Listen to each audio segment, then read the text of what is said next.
নমস্কার, আমি ডায়েটিশিয়ান শ্রেয়া চক্রবর্তী।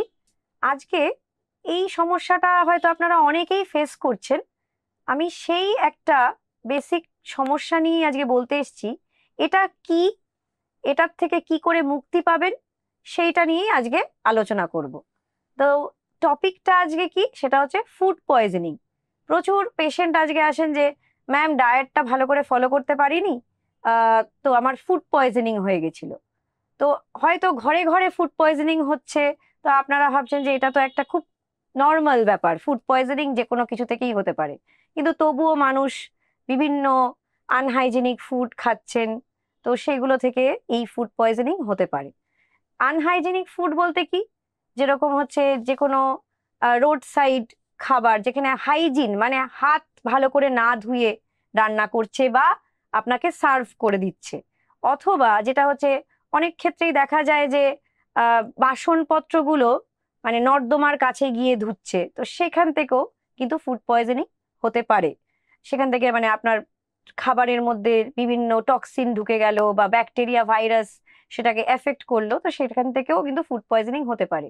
আর একটা হচ্ছে কাটা ফল, এটা অনেকক্ষণ কাটা রাখা আছে, সেটাই আপনারা খেয়ে নিচ্ছেন।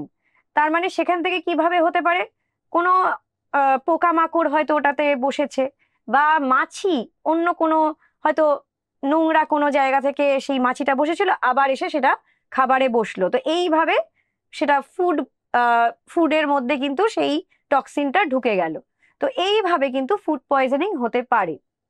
তাহলে কি করতে হবে, মাথায় রাখতে হবে যে এমন কিছু খাবার খেতে হবে যেখানে হাইজিনটা মেনটেন হচ্ছে, যারা ফুড সার্ভ করছে তারা হাত ভালো করে ধুয়ে নিচ্ছে, অথবা যাতে খাবারটা খুব সুন্দর হিটেড, যাতে অতটা ব্যাকটেরিয়া ভাইরাস যাতে অনেকটাই সেখানে মরে যেতে পারে, বা হয়তো অতটা অ্যাক্টিভ নেই।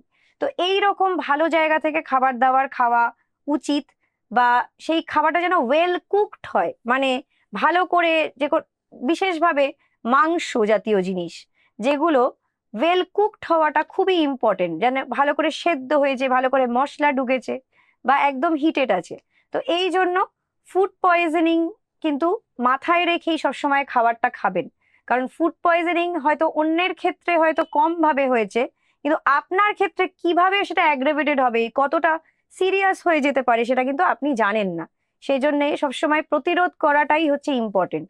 সেটা হয়ে গেলে অফকোর্স সারাতে তো হবেই, কিন্তু তার আগে থেকেই যেন একটু এক পা আপনারা এগিয়ে থাকেন সেটা থেকে বেঁচে থাকার জন্য।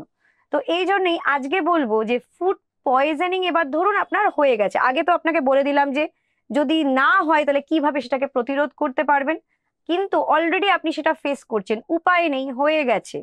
তো সেই জন্য কি করতে হবে, কিভাবে ফার্স্টে বুঝবেন যে আপনার ফুড পয়জনিং হয়েছে? ফার্স্ট হচ্ছে যে প্রচন্ড পেটে ক্র্যাম্প দিতে পারে, একটা গা বমি বমি নরসিয়া যেটা আমরা বলে থাকি। আর তারপরে অ্যাকিউট ডায়রিয়া, মানে পাতলা পায়খানা হচ্ছে, সেটা আনকন্ট্রোলড। তো সেই জন্য এইটা যদি হয় তাহলে আপনাকে চলে যেতে হবে অবশ্যই একজন ডক্টরের কাছে। তো ডক্টর তো অবশ্যই মেডিকেশন দেবেন, কিন্তু তার আগে আমি বলতে চাই কিভাবে কিছুটা হলেও আপনি প্রতিরোধ করতে পারবেন ফুড হ্যাবিটস দিয়ে। তো এক নম্বর হচ্ছে, ফার্স্টেই বলবো, যেহেতু ডায়রিয়া যদি শুরু হয়ে যায় তাহলে ডিহাইড্রেশন মানে শরীর থেকে অনেকটা জল বেরিয়ে যেতে শুরু করবে। আর তখন কি হতে পারে, ইউরিন না হতে পারে, যেটা আরো একটা বিশাল আকারে একটা সমস্যা সৃষ্টি হতে পারে। তাহলে সেই কারণে যেটা করতে হবে, প্রচুর পরিমাণে জল খেতে হবে বা ওআরএস খেতে হবে, যাতে আপনাদের শরীর ডিহাইড্রেশন থেকে বাঁচতে পারে। এরপরে অবশ্যই বলবো একটা স্পেসিফিক ডায়েট আপনাকে ফলো করতে হবে, যে ডায়েটটাতে অবশ্যই রাখতে হবে কিছু স্পেসিফিক খাদ্য, যেগুলো আজকে বলবো সেটাকে বলা হয় ব্র্যাড ডায়েট। ব্র্যাড মানে কি, BRAT, বি ফর বানানা, মানে কলা রাখতে হবে ডায়েটে, যেটা ইজিলি হজম করা যায় ডায়েট, কারণ অনেকটা কার্বোহাইড্রেট থাকে এর মধ্যে। এরপরে হচ্ছে রাইস। রাইস মানে হোয়াইট রাইস, যেটার মধ্যে অনেকটা ফাইবার কম আর অনেক বেশি কার্বোহাইড্রেট থাকে, যেটাও ইজিলি হজম করা যায়, এইটা বেশিভাবে রাখতে হবে। আর হচ্ছে এ ফর অ্যাপল, আমরা সবাই জানি, কিন্তু শুধু মানে গোটা অ্যাপল খেয়ে নিলে কিন্তু হবে না, সেটা আবার অ্যাগ্রাভেট করে দিতে পারে এই ডায়রিয়াটাকে। তাহলে কি করতে হবে, আপেলটাকে ভালো করে সেদ্ধ করে নিতে হবে। সেদ্ধ করে ওটাকে আপনারা খান, সেটা কিন্তু অনেকটা ইজি টু ডাইজেস্ট হয়ে যাবে। আর টি দিয়ে কি হবে, টোস্ট। এই টোস্ট কিন্তু ভালো করে সেকে নিয়ে, মানে পাউরুটি ভালো করে সেকে নিতে হবে, সেকে নিয়ে খান। কোনো স্যুপ দিয়ে, হালকা যেটা জলীয় কোনো সবজির স্যুপ, একদম ভালো করে সেদ্ধ হয়ে যাওয়া, কোনো মশলা নেই, তেল নেই, জাস্ট প্রেসার কুকারে একদম ফুটিয়ে সুন্দরভাবে যদি ওই টোস্টটা দিয়ে খান, সেটাও কিন্তু অনেকটা ইজি টু ডাইজেস্ট। আর ছোটবেলায় বলা হতো এই পেট খারাপ হলে বিশেষভাবে মুড়ি জল খাওয়ার কথা। মানে মুড়িটাও একটা গুড সোর্স অফ কার্বোহাইড্রেট, যেটা ইজি টু ডাইজেস্ট। আর জল, এই জল তো ডিহাইড্রেশন আগেই বললাম, ওটার থেকে সাহায্য করে। আর মুড়ির মধ্যে কিছুটা হলেও নুন থাকে, এই নুনটাও কিন্তু অনেকটাই সাহায্য করে আপনাদের শরীরে সোডিয়াম পটাশিয়ামের এই ব্যালেন্সটাকে মেনটেন করতে।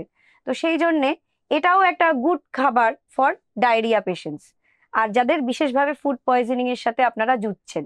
তো এইভাবে রাখুন। আর বাইরের খাবার তো একেবারে বন্ধ করে দিতে হবে, তেল মশলাদার খাবার একেবারে বন্ধ করে দিতে হবে।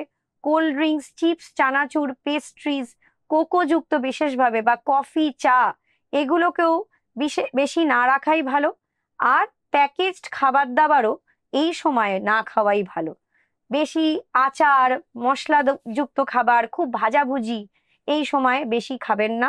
একদম হালকা একটা ডায়েটে চলে যান। এই সময় দুধের প্রোডাক্টস বা দুধ বেশি খাবেন না, তবে মনে রাখবেন টক দই কিন্তু খেতে পারেন, কারণ এটা হচ্ছে প্রোবায়োটিক।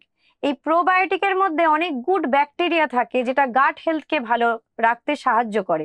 আগে এটাকে সুন্দরভাবে প্রতিরোধ করে নিন, সুস্থ হয়ে উঠুন, তারপরে নিশ্চয়ই খেতে পারবেন। তবে মনে রাখবেন রেগুলার একটা যদি এক্সারসাইজ রাখতে পারেন, তাহলে কিন্তু ইমিউনিটিটা শরীরের ভালো থাকে, রোগ প্রতিরোধ ক্ষমতাটা অনেকটা বেড়ে যায়। তাহলে কিন্তু আপনাদের ইমিউনিটিটা ভালো থাকলে কিন্তু ফুড পয়জনিং অতটা মাত্রায় নাও হতে পারে। সেই জন্য রেগুলার এক্সারসাইজও করুন, আর রেগুলার একটা হেলদি ডায়েট মেনটেন করুন। খুব আনহাইজেনিক খাবার দাবার খাবেন না, অনেকটাই ফুড পয়জনিংকে প্রতিরোধ করতে পারবেন। ভালো থাকবেন, সুস্থ থাকবেন।